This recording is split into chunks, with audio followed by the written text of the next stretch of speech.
وەزیرانی بەرگری وڵاتانی ناتۆ کۆبوونەوەی دووڕۆژەیان لە بروکسل دەست پێ کرد بۆ چارەسەرکردنی بابەتە گرنگەکانی ئاسایش لە ناویاندا هەڕەشەی ناوکی ئێران. وەزیری بەرگری ئەمریکا بە وەکالەت مایک ئاسپەر گوتی ئەو ڕژێمە ماوەی 40 ساڵە لە ڕۆژهەڵاتی ناوەڕاستدا ئاژاوە و ناکۆچی دروست دەکات و پێویستە ڕێگەی لێ بگیرێت.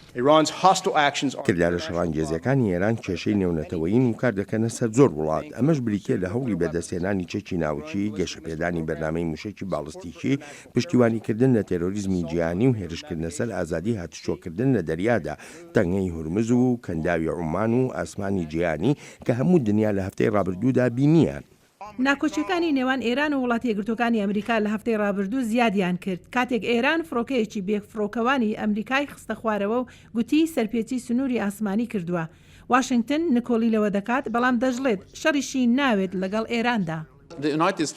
وڵاتی یەکگرتوەکانی ئەمریکا بەڕوونی گوتوێتی شەڕی ناوێت. لە ڕاستیدا زۆر بە ئاشکرایی گوتویانە ئامادەن لەگەڵ ئێراندا و توێژ بکەن بە بێمەرجی پێشوەخت و پەیمانی هاوپەیمانان ئەمڕۆ ئەوە بوو کە دەمانەوێت پشتیوانی هێورکردنەوەی ڕەوشەکە بکەین بۆ دوورخستنەوەی هەر بە هەڵا لێک تێگەیشتنێک یان ڕووداوێکی نەخوازرا و کە کۆنتترۆڵ نەکرێت و ڕەوشێکی زۆر مەترسیدار دروست بکات.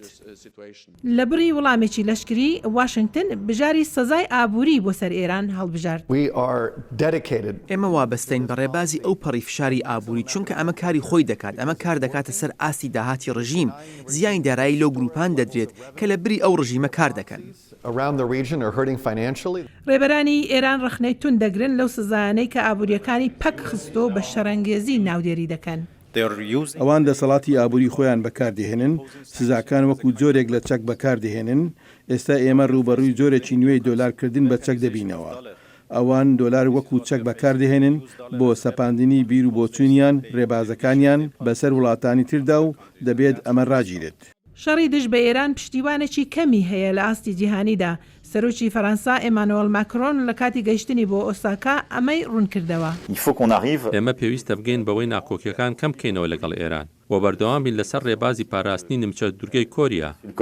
یاسادانەرانی ئەمریکا تاوتوێی بڕیارێک دەکەن کە بۆ هەر هێرشێکی لەشکری دژ بە ئێران ڕەزامەندی کۆنگرسی پێویست بێت.